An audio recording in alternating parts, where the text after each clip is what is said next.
loolu dañuy nuyu am Alaaji Mouhamadou Kandji di ko dalal di nuyu auditeurs yi asalaamaaleykum. aleykum salaam maa ngi lay fay Boubacar di la nuyu bu baax nuyu Ibou Fall nuyu suñu téléspectateurs yi ak suñu auditeurs yi ak internautes yi amaat mbégte bu baax a baax ànd ak ñoom ci xew-xewu jamono. di nuyu bu baax a baax Alaaji Ibou Fall di ko siyaare asalaamaaleykum. Boubs maa ngi lay nuyu di nuyu kilifa Mouhamed Kandji balaa mu ñuy déborder. di ko nuyu auditeurs yeeg internautes yeeg téléspectateurs yi. di am mbégte di dajeeg Alaaji Ibou Fall. parce que dama am sama benn yaay saa yu ma nee Alaaji Ibou Fall rek. xol bi di métti. non mu ree ba tëdd ci suuf Alaaji bi daal moom lay bañ. ah day na war de. tataaru gi moom daal Alaaji daal d'accord ci. xam naa ci dara man daal bàyyil ma xam sama bopp rek. waaw man du ma baal. waaw yow du la baal kon bisimilah fu ñu tàmbalee Alaaji Mouhamadou mais laataa ñuy ñëw ci faits divers yi mën nañ laal tuuti ci contrôle parrainage yi. contrôle parrainage yi loolu fait divers bu gën a ko rëy. voilà xam nga ni kurpeñ tàkku fa. tey mooy troisième jour bi démb am na ñoo xamante ni saytu nañ leen mais cas bi nga xamante ni si la ñu bëgg a taxaw muy le cas de Idrissa Seck. xam nga moom démb la waroon jàll mais bi ñu ko saytoo mën nañ ni day jàll deuxième tour parce que am na nombre de parrains yoo xamante ni moom la war a mottali bu ñu sukkandikoo ci xibaar yi ñu toll ci 8613 yoo xamante ni ay doublons externes la mooy li nga xamante ni moom moo sonal presque ñu ci bëri ci candidat yi jot a jàll donc pour un candidat boo xamante ni Idrissa Seck arrivé deuxième si dernière présidentielle bi en 2019 tolluwaayu politique am également donc parrainage yi mën na doon obstacle ci moom ci bu corrigé wul rapidement li nga xamante ni moom moo di 8613 doublons yi mu amee. te 10 000 la soxla. 8000. 8000 la soxla 8613 moom la war a corriger. voilà 8613. 8613 moom la war a corriger. bëri na doublon li. bëri na doublon. mais moom déjà en 2019 il avait eu le même problème. man looloo ma ci jaaxal. il était passé au deuxième tour. waaw 2019. mais boobu xam nga c'est différent ak bii parce que boobu su ma juumutoon si benn région la ko waroon parce que xam nga. da ngay am bëriwul woon sax waaw bëriwul woon c'était ay 2000 et quelques. non même pas motul woon 2000. ouais. peut-être qu'il y en avait moins de 1000 sax foog na. lii kii woon non mais d'abord c'est la preuve que son histoire de retrouver parce que moo tooñ boppam. Ah oui. Moi, je suis convaincu que le fait de rejoindre le camp présidentiel lui a coûté du monde. Parce que Déthié Fall, qui est son adjoint, est passé. Ça veut dire que s'il avait gardé son équipe accueillie, doit dans le nez les épreuves. Je pense qu'il s'est trompé 2 fois. D'abord, il a perdu du monde. Et ensuite, moi, je suis convaincu que dans une république, il faut y avoir une opposition forte, mais républicaine. C'est-à-dire que yow doo nekk le patron de l'opposition am toog ci 20% de l'électorat, tu te réveilles un beau jour et tu traverses l'avenue sous prétexte que le pays commence à... Au contraire, il a ouvert la voie à un extrémisme, l'opposition extrême. Moom moo ko ubbil champ bi. Ils se sont engouffrés et ça nous a valu 2 années d'instabilité. Tooñ nañu tooñ boppam, c'est son problème. Moi, je suis désolé, mais c'était pas une bonne idée. Il a eu beau expliquer yi muy expliquer yëpp naan oui, c'est-à-dire le pays. Non, je pense que c'était une mauvaise option. Et quand tu fais des erreurs comme ça, soo moytuwul il les paiera cash. Parce que s'il ne va pas à la présidentielle, je vois pas après sa carrière de quoi elle sera faite. bii day mel ni sànni tàccoom si moom loolu nga bëgg a wax. loolu lay gën a nuru. Les erreurs en politique, tu as beau vouloir expliquer aux gens que oui, c'était une décision raisonnable. Moi non, je ne crois pas. te kon yow li mu rejoindre camp présidentiel moo manqué. Je pense parce que si il avait gardé ces lieutenants là ay Déthié Fall ak yooyu, il ne se poserait même pas cette question.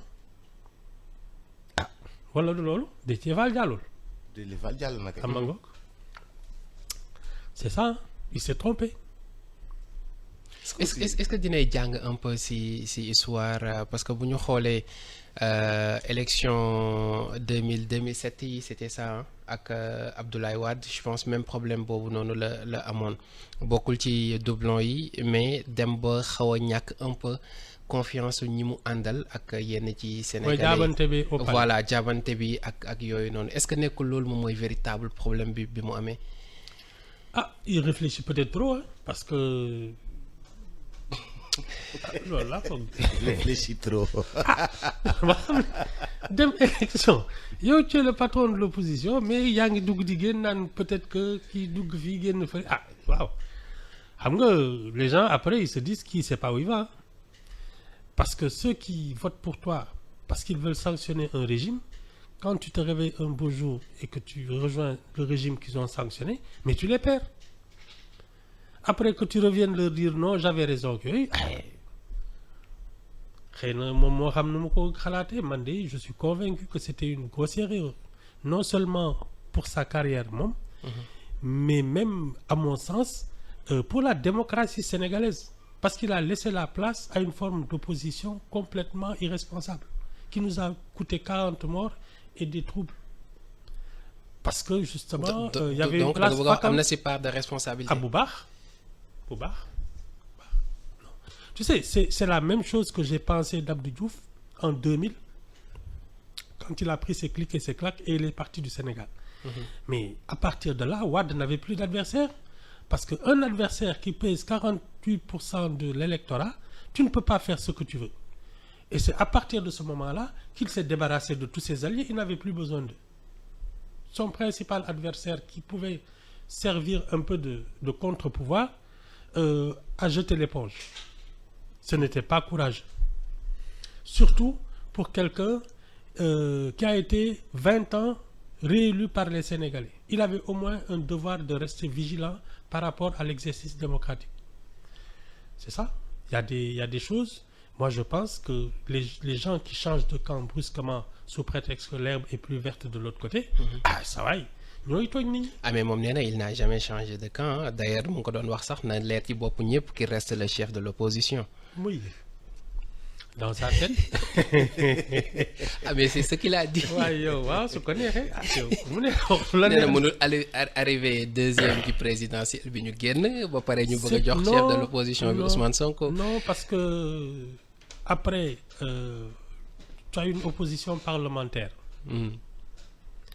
La deuxième force à l'Assemblée qui n'était pas du camp présidentiel, le camp présidentiel a perdu sa majorité. Oui. La deuxième force, c'était Yewwi Askan Wi.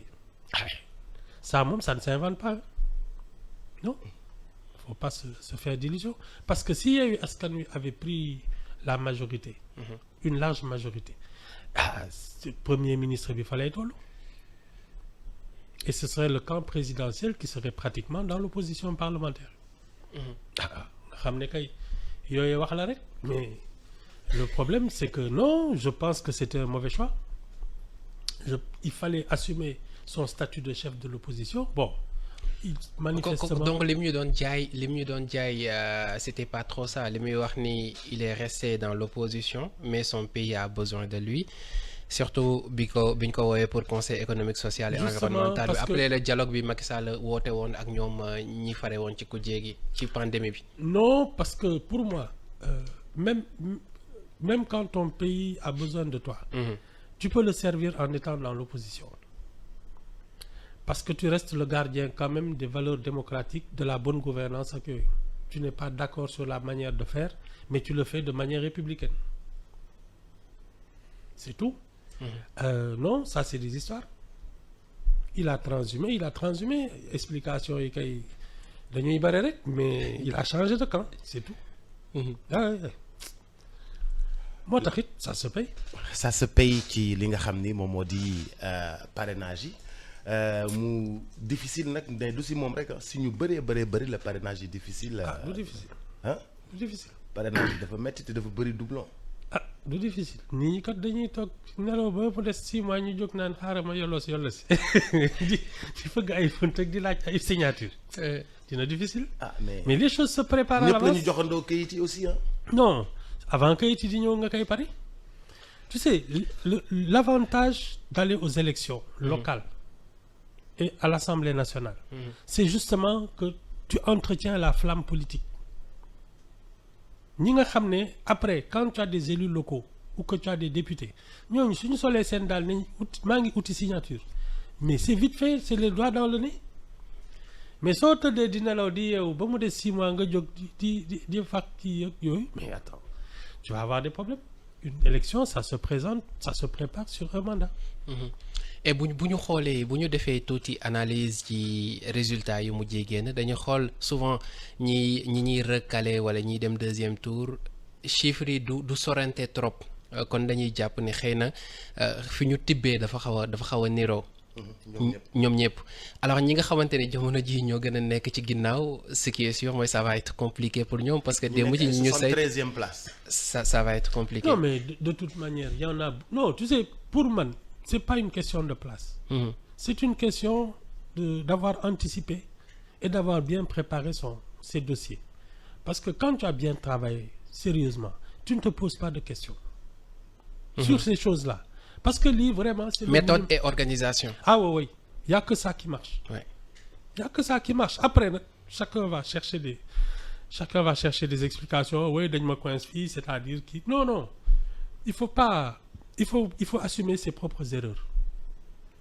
Si tu ne connais pas ton électorat, si tu ne connais pas ton personnel, parce que normalement un parti doit pouvoir te dire nous sommes tant dans chaque région. Je peux compter sur voilà mes alliances, voilà mes mais ñi si am base nationale est-ce que bëri na. Du moom laa lay expliquer nii. Ouais. C'est ceux qui sont allés aux élections locales et aux élections législatives. Ñooñu ils ont essayé d'avoir au moins une base nationale. C'est ça. Les élections locales de proximité sont encore plus une loupe pour connaître ton électorat. Mais yow tu n'as même pas fait ce test. waxuma na nag ñi nga xam ne léegi naa caution sax amuñu ko. loolu tamit am na ci. am na ci. mooy li nga ma doon wax naan ñii mosuñu gagné mairie. Je te dis mosuñu gagné quartier. non. ba pare bëgg a doon président. seen biir kër sax dañ leen di perturber. bëgg a xëy suba doon président. loolu lii du ñu nuyu sax seen voisin. mais je te dis. waaye yow mais seen biir kër laa wax. léeg-léeg soxna si manqué leen. mais tey pour ñu tëj ci kaw Idrissa Seck bu ñu demoon ba mënul matale li ni mel mënul jàll est-ce que du nekk pire manière bu muy jeexalee carrière politique am si présidentielle bu ni mel contexte bi ñu nekk ak également configuration géewu politique bi ñu nekk aussi. Non, c'est pas forcément une manière d'en finir hein. Le vrai problème c'est pas de tomber mais c'est de ne pas savoir se relever. Parce que il est tombé plusieurs fois, il a essayé tout le temps de rebondir. Donc ça c'est pas un problème, mais il a commis une erreur. Elle peut lui coûter cher. Est-ce que bon maintenant ce sera un prétexte pour mettre fin à sa carrière wala yooyu, ça c'est un autre problème. Mais dans toutes les longues carrières politiques qui ont abouti justement à une consécration, il y a eu des hauts et des bas loolu moom ci la bokk de. Je ne connais pas des gens qui marchent sur l'eau amul. Il y en a pas. Gisuma ko de. ok jóg ak daanu la ba keroog ngay yegg. alors pour ñu jeexal ci ñi nga xamante ni jamono ji ñooy coalition yi gën a mag.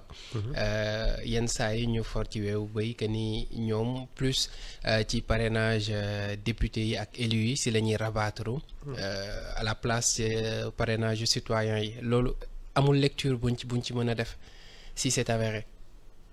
En tout cas man de su ma amoon 13 députés nekk kii moom du ma fi nekk sax di def leneen. parce que doo sonn. non parce que en plus tu as des relais.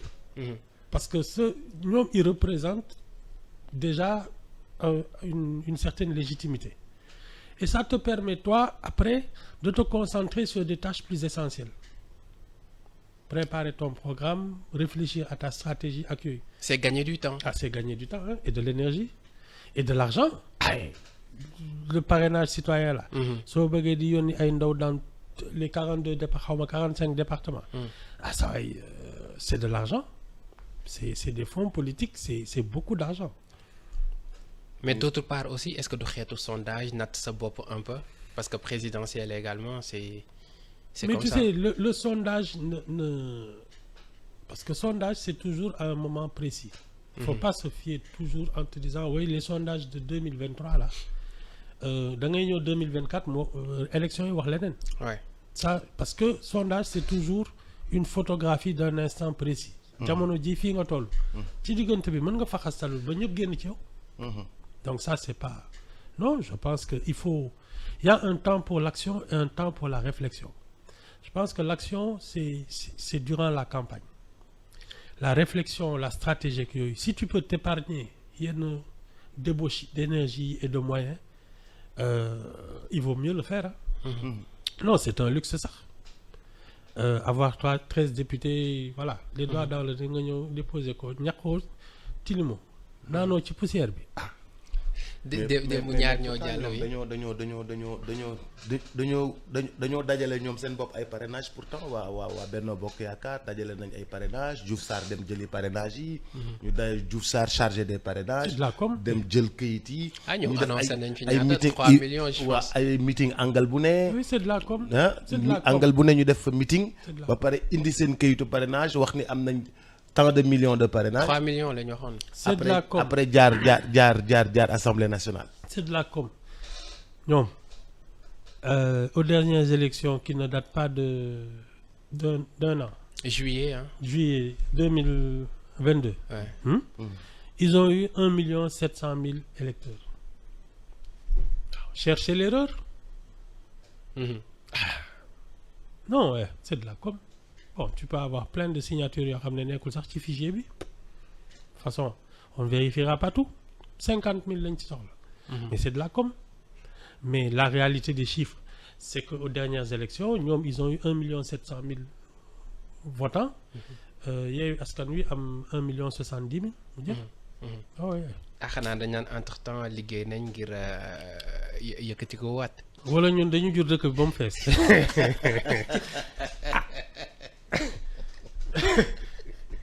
ñu nekk ay mineurs ay majeurs en 1 an. yore ay carte d'identité waaw loolu de xanaa laa fi gis. sañ nañ ko de. y a de nouveaux Sénégalais moom. En tout cas liñ déclaré bëri na de part et d'autre ñii 3 millions ñii 2 millions bu ñu demee ci parrainage élus yi ak parlementaires yi on se pose quand même des questions. On se Non, pose c'est de la com. démb ñaar ñoo jàll professeur Daouda Ndiaye ak PUR. Donc donc ñoom il aussi paraît qu'ils waaw ont eu quelques soucis hein. bariwul doublon xaw ma. mais ils en ont eu. ouais. Paradoxalement parce que en 2019 ñoom ñoo njëkk a jàll. Oui. ñoom ak waa Pastef ñoom ñoo les doigts dans le nez ñoom amul werante sax. Bon léegi nag qu'est-ce qui s'est passé? Peut-être que c'est le nouveau leader là qui a manqué de méthode mais day le PUR moom était organisé moom. Mhm. mais et pourtant bu ñu dégloo kenn ci ñoom nga xamante ni dem mu ngi woon conseil constitutionnel parce que moo tax ce matin bi ma gisee beneen information bi ma xaw ma jaaxal parce que ci 0,6 yi ñu doon laaj entre 0,6 au minimum 0,8 maximum ñoom passé nañ 0,6 yi donc validé nañ ko haut la main. c'est ce qu'il a déclaré oui. Donc moo tax bu ñu ñëwaatee déggaat yeneen information ça devient un peu compliqué. Bon, d'autres mais ñoom ci seen bopp nee nañ validé nañ ak plus de 47 000 et quelques. waaw on a d'ailleurs l'extrait bu jàll ci journal bi. Bon, c'est que il faut suivre de près ces choses-là parce que bon, pour ne pas avoir de surprise. Mais man la seule liste que j'attends, c'est celle du Conseil constitutionnel. Su génnee ne daal ñii ñooy candidat wax ji jeex. Tout le reste moom fi mu nekk nii on réfléchit trop quoi. Arrêtons de réfléchir alors. waaw man daal damay bàyyi ba yëf yi tege ma ne voilà kon nag voilà les candidats. nañ ci dem. mu ngi noonu. Conseil constitutionnel kon nañ ko xaar. waaw dañ ko xaar ñu jàll ci fait divers yi kon.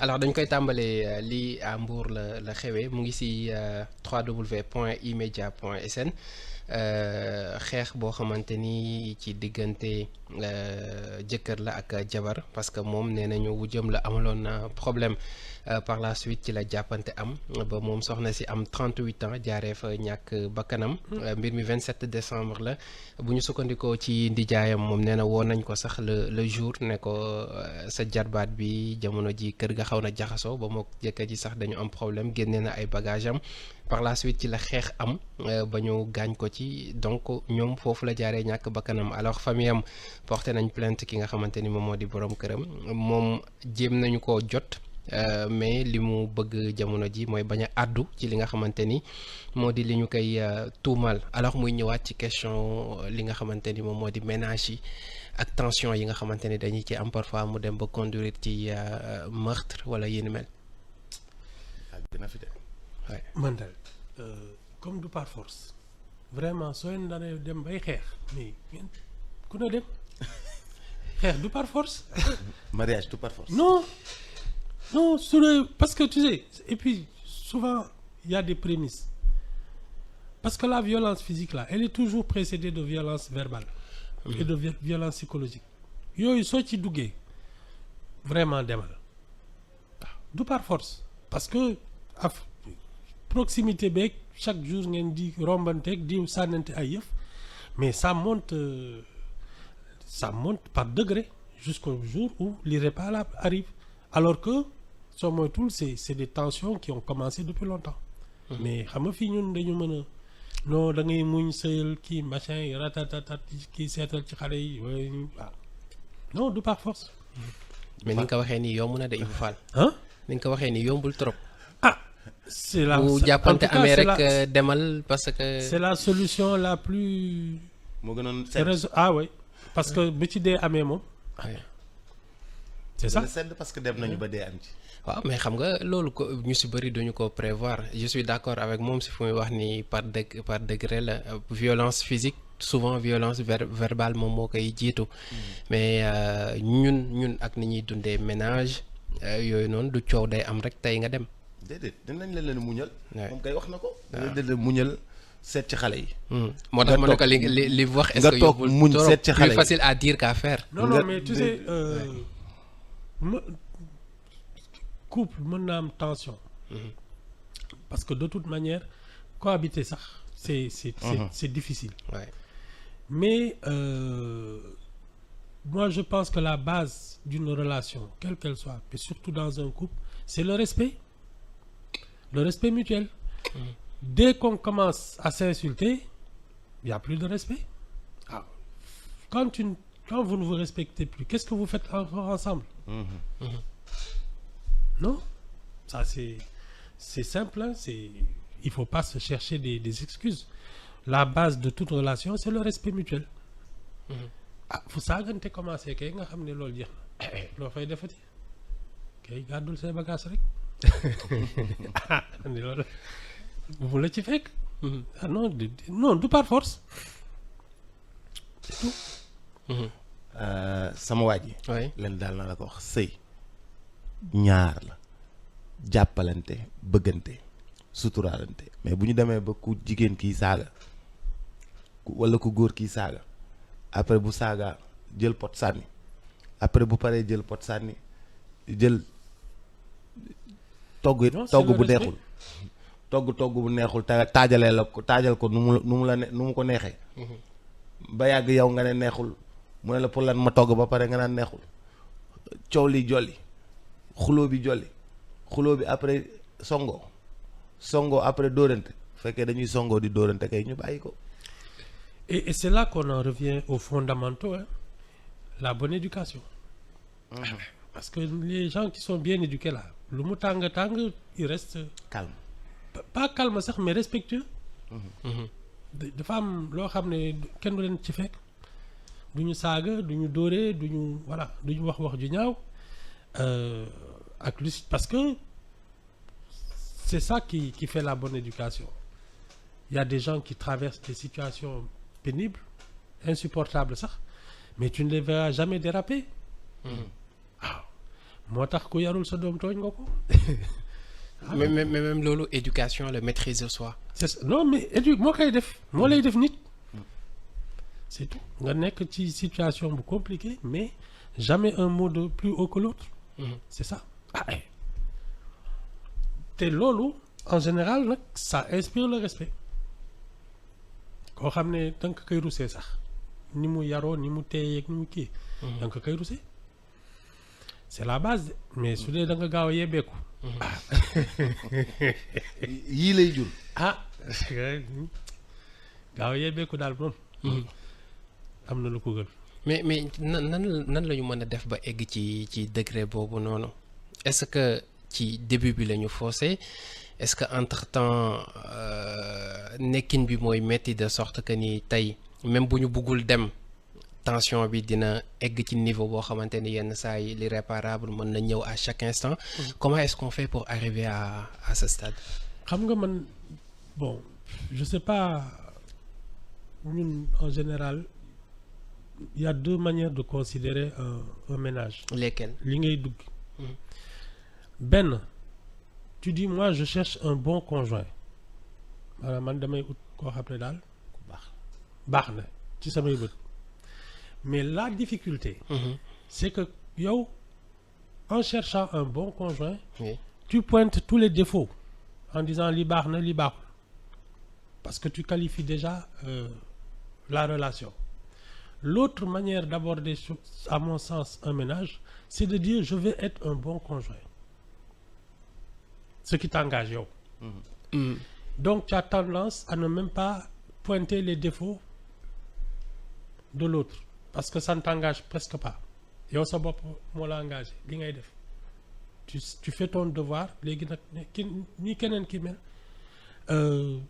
bon ku sañoon da ngay tase koo xam ne jàmm la lay jural mais ça a moins de répercussions dans vos relations parce que du loolu ngay seet yow li la war ngay seet. Et donc chaque fois que tu te dis man jabar ju baax laa bëgg wala jëkkër ju baax et que finalement parce que xam nga entre doxaanante bi ku nekk di génne ay kanam yoo xam ne di maquillage ak di def yooyu ak ngeen di yeewu tous les matins balaa ngeen di sëlmu ngeen ne jàkk loolu lépp daf siy joué. Je te dis. nga doon takk femme boo xam ne da doon maquillé wu tous les jours beauté nga ñëw mu dindi xef yi amatul xef nga ñëw mu dindi greffage bi amatul greffage fekk dafa leel. dégg nga short yi ñuy sol temps yi. waaw nga short yi joxe fes nga xam ne short yoo xam ne fes yi day fes del nga ñëw mu dindi short bi fekk dafa lax saay nga ñëw fekk soutien yi dañ ci defoon ay këyit ba mu fees saay affaire yi day mujj compliqué après ngeen yeewu problème yi ngeen di xoolante cheveux naturel yi tëb leel bi génn bopp bi jaxasoo yuut yi ñëw. mais boobu xanaa dafa fekk bëggoo wala forme bi nga jëkki woon. non mais c'est parce que wala forme bi nga bëgg. dañ la jaay benn rêve ba pare. dañ la jaay benn rêve. xam nga boo liiree l'empire du mensonge bu Aminata Sow Fall loolu la jeexalee. ki gisoon soxna si rafet si mu takk ko. alors bi ñu ñëwee ci seen première guddi mu commencé di démonter yëpp laataa muy pare sax waa ji génn daw l'empire du mensonge noonu la ko tuddee. non mais je pense. mais loolu mooy li Ibou Fall di wax lan la ñuy bëgg. lan la ñuy bëgg est-ce que forme bi la est-ce que nit ki la est-ce que jikko bi la est-ce que bi nga koy bëgg bi nga koy bëgg dalaa fen moom dafa leel mu teg perruque mu dindi nga ne waay qu'est-ce que c'est ça ba pare di neex deret foo ko fekk dindi xef yi mu deñ dindi soutien bi fekk nu mu tuddati ay éponge moo si nekk nga summi kilote bu ko feesal dell mais moom si boppam moo la njëkk a nax moom si boppam. non mais c'est la manière d'aborder les ménages qui est un problème. waaw parce que entre vouloir un bon conjoint et vouloir être un bon conjoint toute la différence est là. waaw ki nga xam ne moom lu baax lay wut ak di ko seet ak di wut naan li défaut yi moom bugguma ko kooku du muñ dara. ki nga xam ne nag moom mooy def kent laay kàttanam pour nekk. conjoint boo xam ne irréprochable mën na muñ lu ne Oumy Ndour naan c'est une femme pièce détachée. Une femme pièce détachée. ah bari na ci góor yi tam di. dañu poosé ay bëñ ak lu nañu dugg. Des hommes pièces détachées. ah ak ñi ut kii tablette. fekk sa biir di la. nga seet takk genn. waaw. nga takk genn. oui oui ah bari na ci de. Hein? bari na ci de. Le- di yokk seen ay tubéy tam. ah waaye yow ne. wax match nul wax la ak sa jëkkër jékki-jékki rek mu dindi dancee. Cheikh Sarr nee na ak loolu ak ñuulal bi abi ruus. abi de confiance la dañ leen war a topp dañ leen war a topp parce que abi de confiance la. abus de confiance. ak ñi nga xam ne seen bi ngeen di xam seen karo duñ ñu kuk. jékki-jékki mu mel ni lu ñu def ki ni mu tudd fuddal mu commencé di xonq voilà muy weex non match nul la Non. match nul la de. C'est dur, c'est dur. kon moo tax coow lu bëri. ah match nul la moom non il faut c'est la raison pour laquelle on entre dans un ménage qui est fondamental mooy comme li may wax ci politique rek entre kii wuti ak kii naan damay yóbbu c'est pas la même philosophie c'est ça ayca bu ñu jógee foofu ñu ñëw Fass Delorme soriwuñu fii alors kii dañ. non fii wax na nga ko xam de Fass Delorme bi. waaw non fii wax na nga ko xam de. muy noonu donc kii dañ ko jàpp parce que benn xale bu am 3 ans moom la dóor ba damm ñaari loxo yi. ah lan moo tax parce que xale bi dafa def ay besoin am ci kaw lal bi donc ci ginnaaw gi si la mer dóor ko ba xale wu damm ñaata at 3 ans 3 ans alors bi ñu ko yóbbee si bi ñu ko yóbbee hôpital ñoom si la ñu gis ni bii nekkul sax la première fois parce que bu ñu xoolee bu baax xale bi yàgg nañ ko maltraité donc si lañ ko signalé ci ñi nga xamante ni ñoom ñoo di les autorités ñu jàpp ko moom nag li mu expliqué moo di mer moom moo ko yóbbee li ni mel donc présenté nañu ko procureur niki keroog. mu ñëwaat ci xale yi waaye. non dóor xale moo yomb tu sais c'est la solution de facilité man li may wax tout le temps c'est que xale il faut parler à son intelligence et pas à ses émotions bon nit ñi nag fii xam nga da ngay am ay problèmes sa xol neexul ak yooyu nga jékki-jékki voilà la seule personne sur qui tu peux passer tes nerfs c'est un enfant de 3 ans et ça c'est affreux. Mais parler à l'intelligence d'un enfant loolu ça s'apprend c'est de la pédagogie du ñëpp ko mën a. c'est de la pédagogie non normalement ñun ñëpp ñoo ko waroon mën parce que ça doit être ça la base de l'éducation xale soo koy yar xelam ngay waxal li tax après lu muy def da koy def sciemment consciemment et de bon cœur avec de la ñun bonne fii dañuy volonté. bëgg xale yi dañu ragal. Ça ne marche pas alors que loolu parce que day du toll solution foo xam ne oui. dootu la ragal xam nga soo amee un gamin de 3 ans bon il fait quoi à peine 1 mètre 18 ans après il fait 2 mètres 100 kilos tiim la. tiim la dootu la ragal donc il vaut mieux commencer à parler à son intelligence comme ça bés bu nekkee mag tu continues à parler à son intelligence mais su dee doole nga koy jaay moom am na foo xam ne soo fa tolloo c'est terminé yow mi sax sa bopp dina am foo xam ne sa doole mayatu la ko parce que tu prends de l'âge donc c'est pas la bonne solution Il faut lui parler. il faut lui parler toujours toujours Lui être expliquer. patient et voilà lui expliquer ça moom c'est la seule solution leneen amul fii dañuy war a faral di wax souvent xale xamul yàlla mais xam na yar. loolu moo baaxul ça c'est pas la bonne solution il faut éduquer les enfants en parlant à leur intelligence il y a pas autre chose di leen expliquer.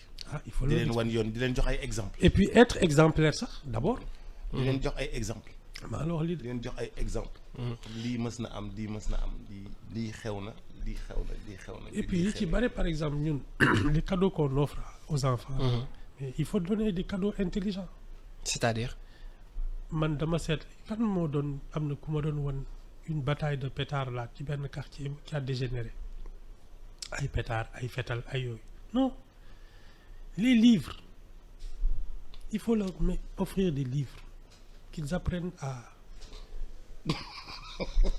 lire et réfléchir Ibou yaa ngi wàcc yaa ngi génn gaam de. non non mais du caaxaan parce que cultiver la violence am na lu ko gën. non Ibou Même dans les jouets qu'on offre à nos enfants, c'est un problème. Ah oui. Ah oui, oui. Parce que tu fais germer des graines de violence. auto sapeur pompier baax na. dama ne la yooyu yëpp. man est-ce que auto sapeur pompier baax na. dara baaxu ci. Hein? Les livres. Mhm. Les livres, parce que ça fait tourner leur intelligence. C'est comme les athlètes qui s'entraînent. Le cerveau s'entraîne. kii nag Il faut muscler leur cerveau, c'est tout. entre ñëpp xam nañ ni lire exercice bu Ah, métti la non, c'est pas non. facile il faut nga si La tàggatu lecture, wi. oui, oui. Il n'y a que ça de vrai.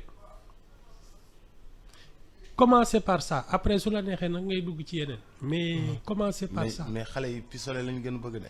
Mais c'est parce que ñun ñoo leen koy may suñ ko gisul duñ ko xam. pistolet daal lañ bëgg. Ça va, livre. Mhm. Donner des livres, des illustrés, des petits jeux de société là. nga xam ne ay puzzle ak yooyu. Scrabble Voilà. ay puzzle. waaw ñuy dajale puzzle bi. voilà. yooyu daal seen mooy xel bi affaire. xool fu bii nekk fu bii nekk fu bii nekk. Y a ba pas- seen xel dajale ko. Exactement. loolu de mooy wax ji mais bëgg fii naan def leen ay guerrier yuy xeex ak di kii du sotti. ah mais booy ay kii lañ bëgg de.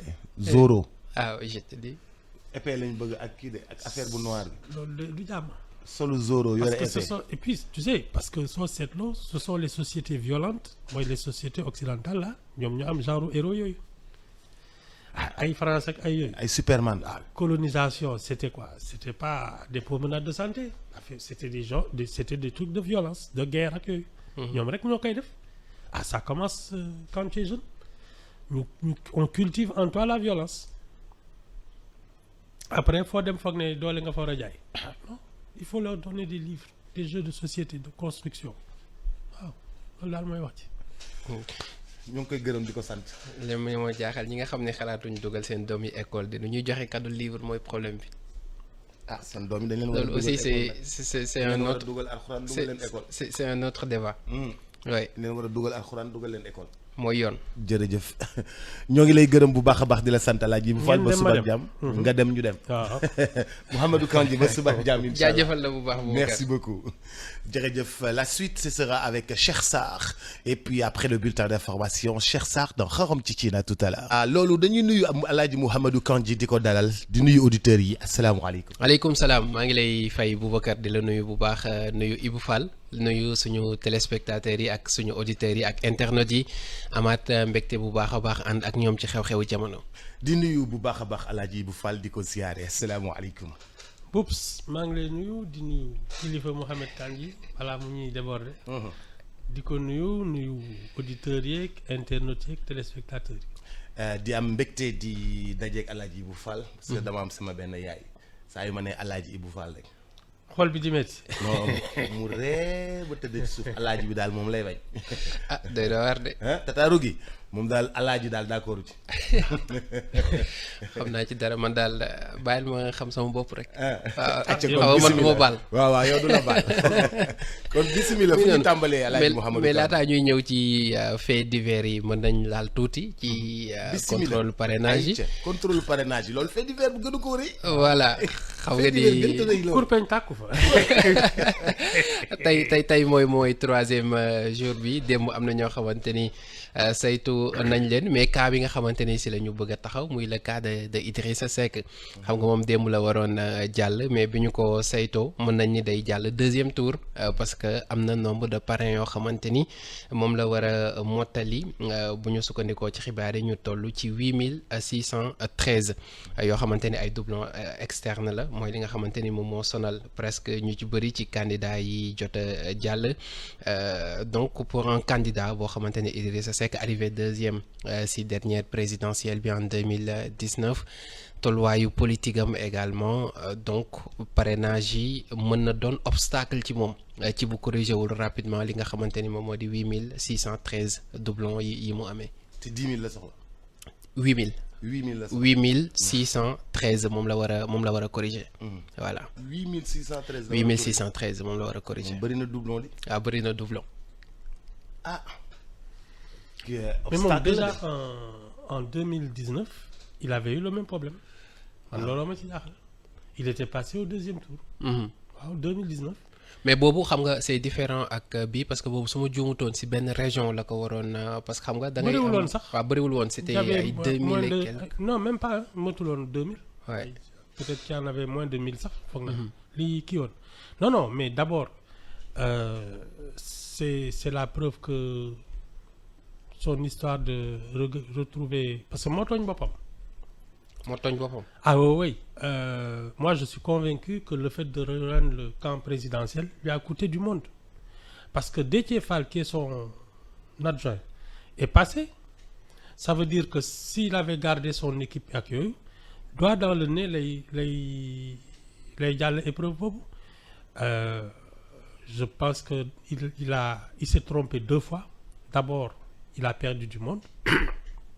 Et ensuite, moi, je suis convaincu que dans une république, il faut y avoir une opposition forte, mais républicaine. C'est-à-dire que yow doo nekk le patron de l'opposition am toog ci 20% de l'électorat, tu te réveilles un beau jour et tu traverses l'avenue sous prétexte que le pays commence à... Au contraire, il a ouvert la voie à un extrémisme, l'opposition extrême. Moom moo ko ubbil champ bi. Ils se sont engouffrés et ça nous a valu 2 années d'instabilité. Tooñ nañu tooñ boppam, c'est son problème. Moi, je suis désolé, mais c'était pas une bonne idée. Il a eu beau expliquer yi muy expliquer yëpp naan oui, c'est-à-dire le pays. Non, je pense que c'était une mauvaise option. Et quand tu fais des erreurs comme ça, soo moytuwul, il les paiera cash. Parce que s'il ne va pas à la présidentielle, je vois pas après sa carrière de quoi elle sera faite. bii day mel ni sànni tàccoom si moom loolu nga bëgg a wax. Loolu lay gën a nuru. Ah oui. Les erreurs en politique, tu as beau vouloir expliquer aux gens que oui, c'était une décision raisonnable. Moi, non, je ne crois pas. te kon yow li mu rejoindre camp présidentiel moo manqué. Je pense parce que si il avait gardé ces lieutenants là ay Déthié Fall ak yooyu, il ne se poserait même pas cette question. Wala du loolu Déthié Fall jàllul. Déthié Fall jàll na kay. Xam nga ngoog. C'est ça, il s'est trompé. est-ce que dinay jàng un peu si histoire parce que bu ñu xoolee élection 2007 yi c'était ça ak Abdoulaye Wade je pense même problème boobu noonu la amoon bokkul ci doublon yi mais dem ba xaw a ñàkk un peu confiance ñi mu àndal ak yenn ci Sénégalais jaabante bi au palais. voilà jaabante bi ak yooyu noonu est-ce que nekkul loolu moom mooy véritable problème bi mu amee. Il réfléchit peut-être trop parce que loolu laa foog. Réfléchis trop. ma xam ne dem élection yow tu es le patron de l'opposition mais yaa ngi dugg di génn naan peut-être que kii dugg fii génn fa waaw xam nga les gens après ils se disent kii sait pas où il va parce que ceux qui votent pour toi parce qu'ils veulent sanctionner un régime quand tu te réveilles un beau jour et que tu rejoins le régime qu'ils ont sanctionné mais tu les perds après que tu reviennes leur dire non j'avais raison que xëy na moom moo xam nu mu ko xalaatee man de je suis convaincu que c'était une grossière erreur non seulement pour sa carrière moom mais même à mon sens pour la démocratie sénégalaise parce qu'il a laissé la place à une forme d'opposition complètement irresponsable qui nous a coûté 40 morts et des troubles parce que justement il y avait une place donc am na si part de responsabilité. bu baax. Tu sais, c'est la même chose que j'ai pensé d'Abdou Diouf en 2000 quand il a pris ses clics et ses claques et il est parti du Sénégal. Mais à partir de là, Wade n'avait plus d'adversaire parce qu'un adversaire qui pèse 48% de l'électorat, tu ne peux pas faire ce que tu veux. Et c'est à partir de ce moment-là qu'il s'est débarrassé de tous ses alliés, il n'avait plus besoin d'eux. Son principal adversaire qui pouvait servir un peu de contre-pouvoir a jeté l'éponge. Ce n'était pas courageux. Surtout pour quelqu'un qui a été 20 ans réélu par les Sénégalais. Il avait au moins un devoir de rester vigilant par rapport à l'exercice démocratique. C'est ça. Il y a des choses. Moi, je pense que les gens qui changent de camp brusquement sous prétexte que l'herbe est plus verte de l'autre côté, ça va, ñooy tooñ nit ñi. Ah mais moom nee na il n'a jamais changé de camp hein. D'ailleurs mu ngi ko doon wax sax na leer ci bopp ñëpp qu'il reste le chef de l'opposition. Oui, dans sa tête. Ah mais c'est ce qu'il a dit. waaye yow waaw su ko neexee yow mu ne la nee na mënul arrivé deuxième ci présidentielle bi ñu génn ba pare ñu bëgg a jox chef de l'opposition bi Ousmane Sonko. Non, parce que après tu as une opposition parlementaire. La deuxième force à l'Assemblée qui n'était pas du camp présidentiel, le camp présidentiel a perdu sa majorité. Oui. Deux, la deuxième force, c'était Yewwi Askan Wi. Ça, moom, ça ne s'invente pas. Non. Faut pas se faire d'illusions. Parce que si Yewwi Askan Wi avait pris la majorité, une large majorité, c'est Premier ministre bi fa lay tollu. Et ce serait le camp présidentiel qui serait pratiquement dans l'opposition parlementaire. Nga xam ne kay yooyu wax la rek. Mais le problème, c'est que non, je pense que c'était un mauvais choix. Il fallait assumer son statut de chef de l'opposition. Bon, manifestement. Donc li mu ñu doon jaay c'était pas trop ça li muy wax ni il est resté dans l'opposition mais son pays a besoin de lui. Surtout bi ñu ko woowee pour conseil économique social et environnemental bi après le dialogue bi Macky Sall woote woon ak ñoom ñi fare woon ci kujje gi ci pandémie bi. Non, parce que pour moi même quand ton pays a besoin de toi, tu peux le servir en étant dans l'opposition. Parce que tu restes le gardien quand même des valeurs démocratiques, de la bonne gouvernance ak yooyu. Tu n'es pas d'accord sur la manière de faire, mais tu le fais de manière républicaine. C'est tout. Non, ça c'est des histoires. Il a transhumé. Explication yi kay dañuy bare rek, mais il a changé de camp, c'est tout. Moo tax it ça se paye. Ça se paye ci li nga xam ni moom moo di parrainage yi mu difficile nag mais du si moom rek si ñu bëree bëri le parrainage yi difficile. Du difficile. Du difficile. Parrainage yi dafa métti te dafa bëri doublon. Du difficile. nit ñi kat dañuy toog nelaw ba mu des 6 mois ñu jóg naan xaaral ma yollos di fëgg ay fënt ak di laaj ay signature. Dina difficile. Mais les choses se préparent à l'avance. ñëpp la ñu joxandoo kayit yi aussi Non, avant kayit yi di ñëw nga koy pare. Tu sais, l'avantage d'aller aux élections locales et à l'Assemblée nationale, c'est justement que tu entretiens la flamme politique.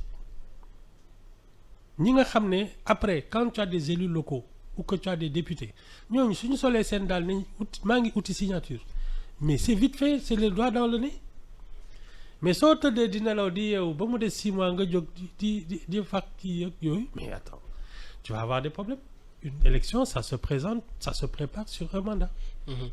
Et bu ñu xoolee bu ñu defee tuuti analyse ci résultats yu mujjee génn dañu xool souvent ñuy recalé wala ñiy dem deuxième tour chiffres yi du sorante trop kon dañuy jàpp ni xëy na fi ñu tibbee dafa xaw a niroo. ñoom ñëpp alors ñi nga xamante ne jamono ji ñoo gën a nekk ci ginnaaw ce qui est sûr mooy ça va être compliqué pour ñoom parce que démb ci ñu say 73e place. ça va être compliqué. Non mais de toute manière il y en a. Non, tu sais, pour man c'est pas une question de place. C'est une question d'avoir anticipé et d'avoir bien préparé ses dossiers. Parce que quand tu as bien travaillé sérieusement, tu ne te poses pas de questions sur ces choses-là. Parce que lii vraiment c'est méthode et organisation. Oui. Il y a que ça qui marche. Ouais. Il y a que ça qui marche. Après nag chacun va chercher des explications. Oui, dañ ma coince fii, c'est-à-dire qui. Non. Il faut assumer ses propres erreurs. Si tu ne connais pas ton électorat, si tu ne connais pas ton personnel, parce que normalement un parti doit pouvoir te dire nous sommes tant dans chaque région. Je peux compter sur voilà mes alliances, voilà mes mais ñi si am base nationale est-ce que bëri na. Du moom laa lay expliquer nii. Ouais. C'est ceux qui sont allés aux élections locales et aux élections législatives. Ñooñu ils ont essayé d'avoir au moins une base nationale. C'est ça. Les élections locales de proximité sont encore plus une loupe pour connaître ton électorat. Mais tu n'as même pas fait ce test. waxuma la nag ñi nga xam ne dégg naa caution sax amuñu ko. loolu tamit am na ci. waay am na ci. mooy li nga ma doon wax naan ñii mosuñu gagné mairie. Je te dis. mosuñu gagné quartier. non ah ba pare bëgg a doon président. seen biir kër sax dañ leen di perturber. bëgg a xëy suba doon président. alors lii ah kay. du ñu nuyu sax seen voisin. mais je te dis. Hein? waaye yow même seen biir kër laa wax léeg-léeg soxna si manqué leen.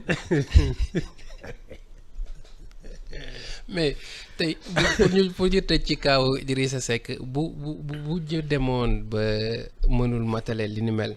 mënul jàll est-ce que du nekk pire manière bu muy jeexalee carrière politique am si présidentielle bu ni mel contexte bi ñu nekk ak également configuration géopolitique bi ñu nekk aussi. non c'est pas forcément une manière d'en finir hein.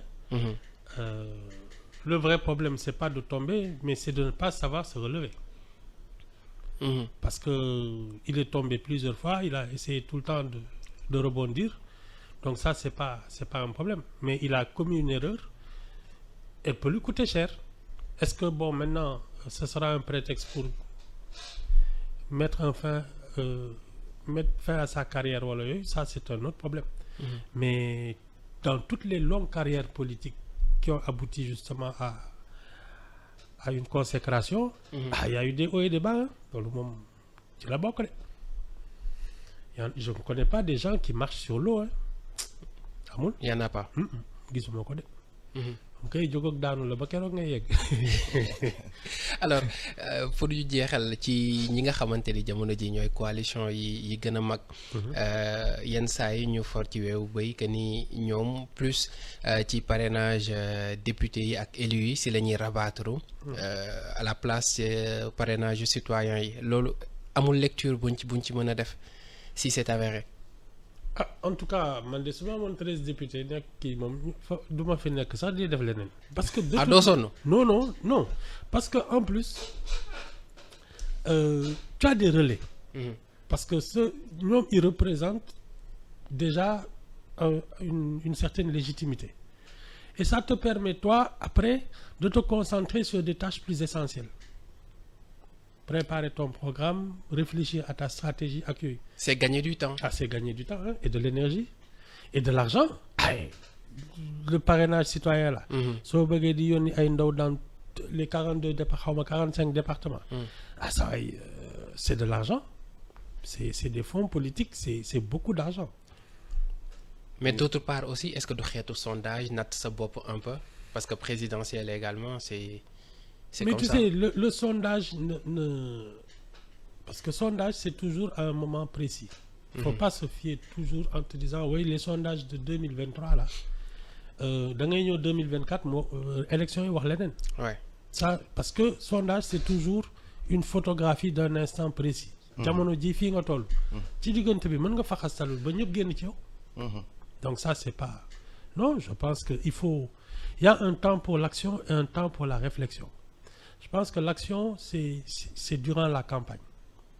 La réflexion, la stratégie yooyu si tu peux t'épargner yenn débauche d'énergie et de moyens il vaut mieux le faire hein. Non c'est un luxe sax avoir 13 députés voilà les doigts dans le nez nga ñëw déposer ko ñàkkoo tilimo naanoo ci poussière bi démb ñaar ñoo jàll yi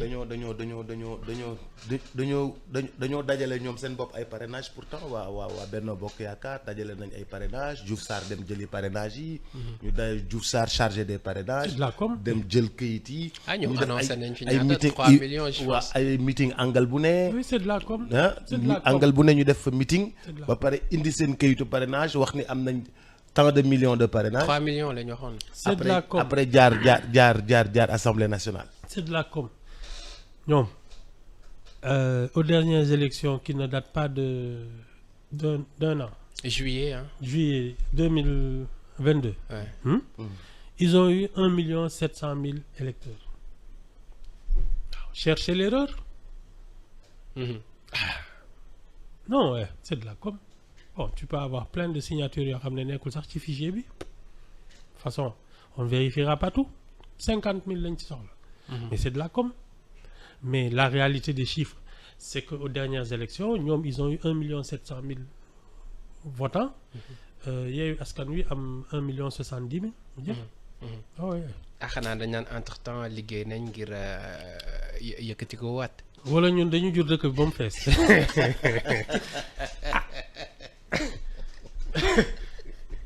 ñu nekk ay mineurs ay majeurs en 1 an. yore ay carte d'identité waaw loolu de xanaa laa fi gis. sañ nañ ko de. y a de nouveaux Sénégalais moom.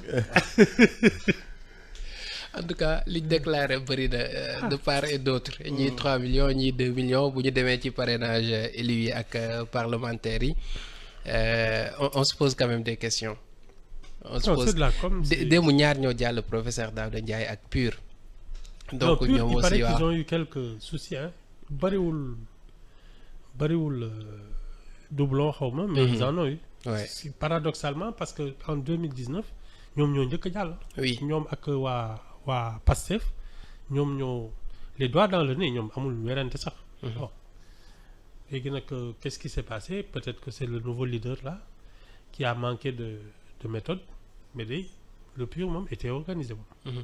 mais et pourtant bu ñu dégloo kenn ci ñoom nga xamante ni dem mu ngi woon conseil constitutionnel parce que moo tax ce matin bi ma gisee beneen information bi ma xaw ma jaaxal parce que ci 0,6 yi ñu doon laaj entre 0,6 au minimum 0,8 maximum ñoom passé nañ 0,6 yi donc validé nañ ko haut la main. c'est ce qu'il a déclaré oui.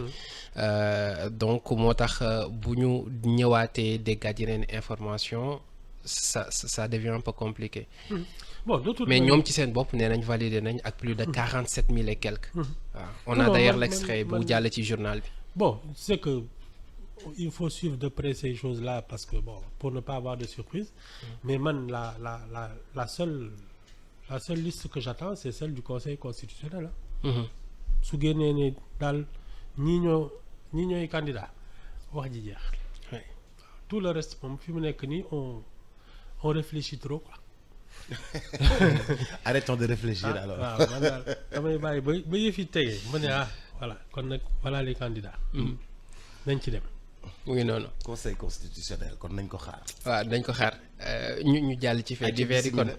alors dañ koy tàmbalee lii à Mbour la xewee mu ngi si www.imedia.sn xeex boo xamante ni ci diggante jëkkër la ak jabar parce que moom nee nañu wujjam la amaloon na problème par la suite ci la jàppante am ba moom soxna si am 38 ans jaaree fa ñàkk bakkanam mbir mi 27 décembre la bu ñu sukkandikoo ci ndijaayam moom nee na woo nañ ko sax le jour ne ko sa jarbaat bi jamono ji kër ga xaw na jaxasoo ba mook jëkkër ji sax dañu am problème génnee na ay bagage am par la suite ci la xeex am ba ñu gaañ ko ci donc ñoom foofu la jaaree ñàkk bakkanam alors famille am porté nañ plainte ki nga xamante ni moom moo di borom këram moom jéem nañu ko jot mais li mu bëgg jamono ji mooy bañ a àddu ci li nga xamante ni moo di li ñu koy tuumal alors muy ñëwaat ci question li nga xamante ni moom moo di ménage yi ak tension yi nga xamante ni dañuy ci am parfois mu dem ba conduire ci meurtre wala yéen mel.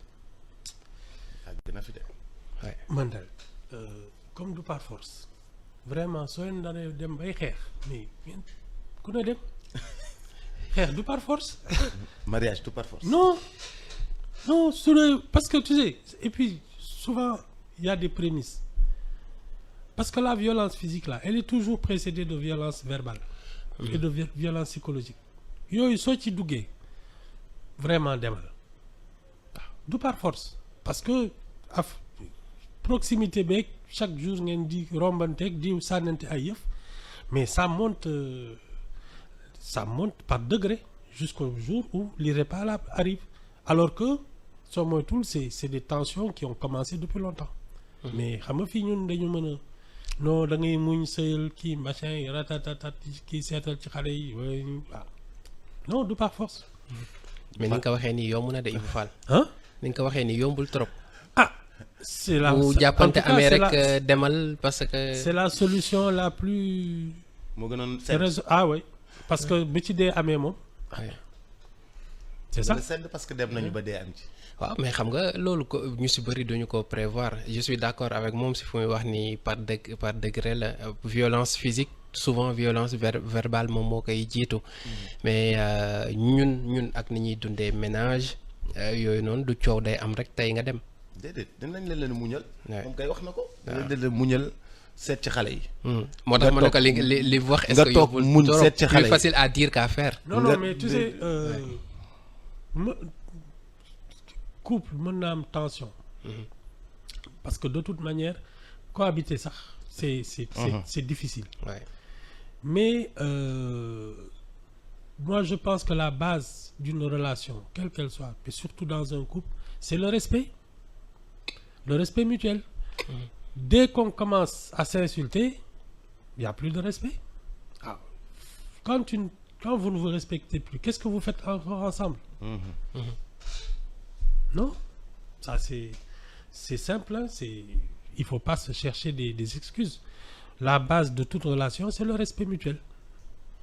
Ah fu saagante commencé kay nga xam ne loolu jeex na loo fay defati kay gàddul say bagages rek ah loolu bu la ci fekk. Ah non non du par force c'est tout. sama waaj yi. Ouais. leen daal na la ko wax sëy ñaar la jàppalante bëggante suturaalante mais bu ñu demee ba ku jigéen kii saaga walla ku góor kii saaga après bu saaga jël pot sànni après bu paree jël pot sànni jël togg Non, c'est togg le bu respect.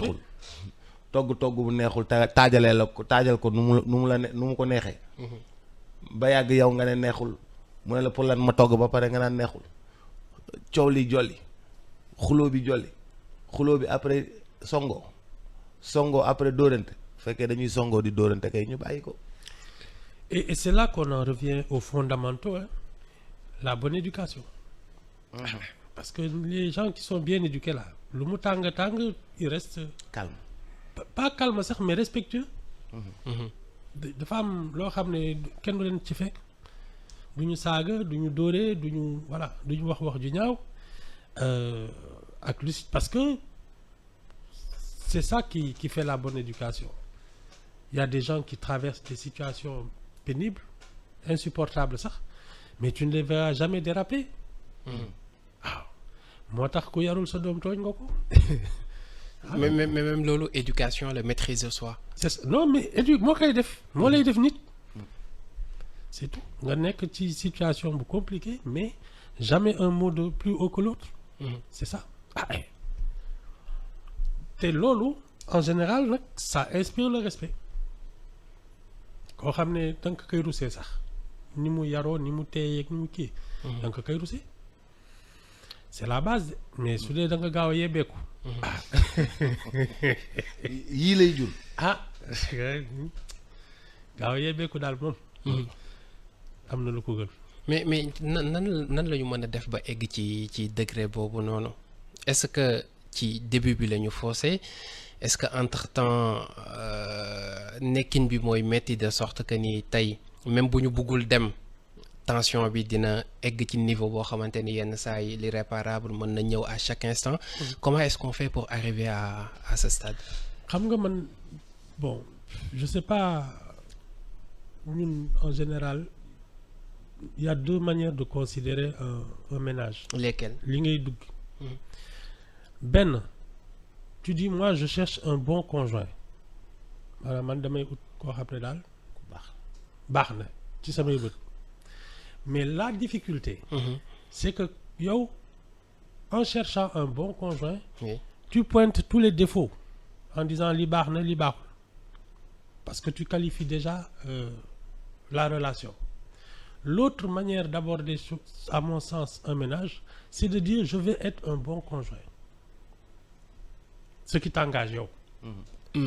Donc tu as tendance à ne même pas pointer les défauts de l'autre parce que ça ne t'engage presque pas yow sa bopp moo la engagé li ngay def tu fais ton devoir léegi nag ni keneen ki mel bon ku sañoon da ngay tase koo xam ne jàmm la lay jural mais ça a moins de répercussions dans vos relations parce que du loolu ngay seet yow li la war ngay seet. Et donc chaque fois que tu te dis man jabar ju baax laa bëgg wala jëkkër ju baax et que finalement parce que xam nga entre doxaanante bi ku nekk di génne ay kanam yoo xam ne di maquillage ak di def yooyu ak ngeen di yeewu tous les matins balaa ngeen di sëlmu ngeen ne jàkk. loolu lépp daf siy joué. ah je te dis. ah nga doon takk femme boo xam ne da doon maquillé wu tous les jours beauté nga ñëw mu dindi xef yi amatul xef nga ñëw mu dindi greffage bi amatul greffage fekk dafa leel. dégg nga short yi ñuy sol temps yi. waaw nga short yi joxe fes nga xam ne short yoo xam ne fes yi day fes del nga ñëw mu dindi short bi fekk dafa lax ah saay nga ñëw fekk soutien yi dañ ci defoon ay këyit ba mu fees saay affaire yi day ko mujj compliqué après ngeen yeewu problème yi ngeen di xoolante ah. cheveux naturel yi tëb. cheveux naturel yi tëb leel bi génn bopp bi jaxasoo yuut yi ñëw. mais boobu xanaa daf fekk bëggoo wala forme bi nga jëkki woon. non mais c'est parce que wala forme bi nga bëgg. dañ la jaay benn rêve ba pare. dañ la jaay benn rêve. xam nga boo liiree l'empire du mensonge bu Aminata Sow Fall loolu la jeexalee. ki gisoon soxna si rafet si mu takk ko. alors bi ñu ñëwee ci seen première guddi mu commencé di démonter yëpp laataa muy pare sax waa ji génn daw l'empire du mensonge noonu la ko tuddee. non mais je pense. mais loolu mooy li Ibou Fall di wax lan la ñuy bëgg. lan la ñuy bëgg est-ce que forme bi la est-ce que nit ki la est-ce que jikko bi la est-ce que bi nga koy bëgg bi nga koy bëgg dalaa fen moom dafa leel mu teg perruque mu dindi nga ne waay qu'est-ce que c'est ça. ba pare di neex deret foo ko fekk. ah. dindi xef yi mu deñ dindi soutien bi fekk nu mu tuddati ay éponge moo si nekk nga summi kilote bi ko feesal dell ah mais moom si boppam moo la njëkk a nax moom si boppam. non mais c'est la manière d'aborder les ménages qui est un problème. waaw parce que entre vouloir un bon conjoint et vouloir être un bon conjoint toute la différence est là. waaw ki nga xam ne moom lu baax lay wut ak di ko seet ak di wut naan li défaut yi moom bugguma ko kooku du muñ dara. ki nga xam ne nag moom mooy def kent laay kàttanam pour nekk conjoint boo xam ne irréprochable. mën na muñ lu ne. Oumy Ndour naan c'est une femme pièce détachée. une femme pièce détachée. ah bari na ci góor yi tam de. dañu posé ay bëñ ak lu nañu dugg. des hommes pièces détachées. ah ak ñi ut ci tablette. fekk sa biir di la. nga seet takk génn waaw. nga takk génn. oui ah bari na ci de. bari na ci de. di yokk seen ay tubéy tam. ah waaye yow. waxal sa jëkkër jékki-jékki rek mu dindi dàncee. Cheikh Sarr nee na loolu ak ñuulal bi ruus ak abus de confiance la dañ leen war a topp. dañ leen war a topp parce que abus de confiance la. abus de confiance. ak ñi nga xam ne seen bi ngeen di xam seen karo duñ ñu kuk. jékki-jékki mu mel ni lu ñu def ki ni mu tudd fuddan mu commencé di xonq balaa muy weex non match nul la. non. match nul la c'est dur kon moo tax coow lu bëri. match nul la moom. non il faut c'est la raison pour laquelle on entre dans un ménage qui est fondamental. mooy comme li may wax ci politique rek entre kiy wuti ak kii naan damay yóbbu c'est pas la même philosophie. non c'est ça. ayca bu ñu jógee foofu ñu ñëw Fass Delorme soriwuñu fii alors kii dañ. fii wax nañ ko xam de Fass Delorme bi.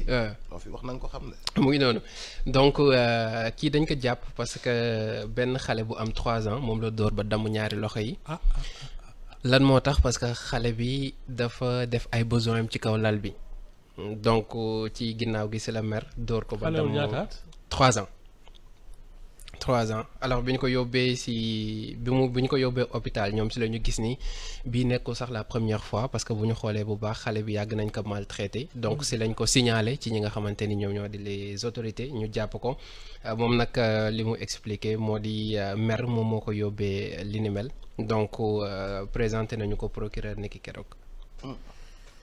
mu ñëwaat ci ci xale yi waaye. non dóor xale moo yomb. tu sais c'est la solution de facilité man li may wax tout le temps c'est que xale il faut parler à son intelligence et pas à ses émotions bon nit ñi nag fii xam nga da ngay am ay problèmes sa xol neexul ak yooyu nga jékki-jékki voilà la seule personne sur qui tu peux passer tes nerfs.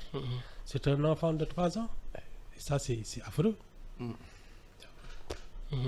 Mais parler à l'intelligence d'un enfant loolu ça s'apprend c'est de la pédagogie du ñëpp ko mën a. c'est de la pédagogie non normalement ñun ñëpp ñoo ko waroon mën parce que ça doit être ça la base de l'éducation. xale soo koy yar xelam ngay waxal li tax après lu muy def da koy def sciemment consciemment et de bon cœur avec la ñun fii dañuy bëgg xale yi dañu ragal. ça ne marche pas. alors que loolu parce que du day toll solution foo xam ne dootu la ragal xam nga soo amee un gamin de 3 ans bon il fait quoi à peine 1 mètre 18 ans après il fait 2 mètres 100 kilos. tiim la tiim la dootu la ragal donc il vaut mieux commencer à parler à son intelligence comme ça bés bu nekkee mag. tu continues à parler à son intelligence. mais su dee doole nga koy jaay moom. am na foo xam ne soo fa tolloo c'est terminé yow mi sax sa bopp dina am foo xam ne sa doole mayatu la ko. Parce que tu prends de l'âge. Donc c'est pas la bonne solution. Il faut lui parler. Il faut lui parler toujours. Toujours. Lui expliquer. Être patient et voilà lui expliquer. Ça moom c'est la seule solution leneen amul. fii dañuy war a faral di wax souvent xale xamul yàlla mais xam na yar. loolu moo baaxul ça c'est pas la bonne solution. Il faut éduquer les enfants en parlant à leur intelligence. Il y a pas autre chose. di leen expliquer. Il faut di leen wan yoon di leen jox ay exemples. et puis être exemplaire sax d'abord. di leen jox ay exemples. alors lii di leen jox ay exemples. lii mës na am lii mës na am lii xew na lii xew na lii xew na. et puis yi ci bari par exemple ñun les cadeaux qu'on offre aux enfants. Mais il faut donner des cadeaux intelligents. c'est-à-dire. man dama seet kan moo doon am na ku ma doon won une bataille de pétards là ci benn quartier qui a dégénéré ay pétards ay fetal ay yooyu non les livres il faut leur offrir des livres qu'ils apprennent à lire et réfléchir. yaa ngi wàcc yaa ngi gën a gàmm de. non mais du caaxaan parce que cultiver la violence am na lu ko gën. Non, même dans les jouets qu'on offre à nos enfants. C'est un problème. Ah oui. Ah oui parce que tu fais germer des graines de violence. auto sapeur pompier baax na. dama ne la yooyu yëpp. man est-ce que auto sapeur pompier baax na. dara baaxu ci. les livres. Les livres parce que ça fait tourner leur intelligence. C'est comme les athlètes qui s'entraînent. Le cerveau s'entraîne. kii nag il faut muscler leur cerveau c'est tout. entre ñëpp xam nañu lire exercice bu métti la. non c'est pas facile. il faut nga si tàggatu. oui y a que ça de vrai. Commencez par ça après su la neexee nag ngay dugg ci yeneen. mais commencez par ça. mais xale yi pistolet lañ gën a bëgg de. mais c'est parce que ñun ñoo leen koy may suñ ko gisul duñ ko xam. pistolet daal lañ bëgg. ça waay livre. Donner des livres des illustrés des petits jeux de société là. nga xam ne ay puzzle ak yooyu. voilà ay puzzle. waaw ñuy dajale puzzle bi. voilà yooyu daal mooy seen xel di xool fu bii nekk fu bii nekk fu bii nekk. ba seen xel dajale ko. exactement loolu de mooy wax ji mais bëgg fii naan def leen ay guerriers yuy xeex ak di kii du sotti. mais booy ay kii lañ bëgg de. Zoro. Oui je te dis. épée lañ bëgg ak kii de ak affaire bu noir bi. loolu de du jàmm. solo Zoro yore épée. Et puis tu sais parce que soo seetloo ce sont les sociétés violentes mooy les sociétés occidentales là ñoom ñu am genre héros yooyu. ay France ak ay yooyu. ay Superman. Colonisation c'était quoi c'était pas des promenades de santé c'était des gens c'était des trucs de violence de guerre ak yooyu. ñoom rek ñoo koy def. Ça commence quand tu es jeune on cultive en toi la violence. Après foo dem foog ne doole nga fa war a jaay. Non il faut leur donner des livres des jeux de société de construction waaw loolu daal mooy wax ci. ñu ngi koy gërëm di ko sant. li moo jaaxal ñi nga xam ne xalaatuñ dugal seen doom yi école de nu ñuy joxe cadeau livre mooy problème bi. ah seen doom yi dañ leen war a loolu aussi c'est un autre dugal alxuraan dugal leen école. c'est un autre débat. oui leen war a dugal alxuraan dugal leen école. mooy yoon. jërëjëf ñoo ngi lay gërëm bu baax a baax di la sant Alaaji bu Fall ba suba ak jàmm nga dem ñu dem. waaw Mouhamadou Kandji ba suba ak jàmm incha allah jaajëfal la bu baax. merci beaucoup. jërëjëf la suite ce sera avec Cheikh Sarr et puis après le bulletin d'information Cheikh Sarr dans Xorom Ciccina tout à l'heure.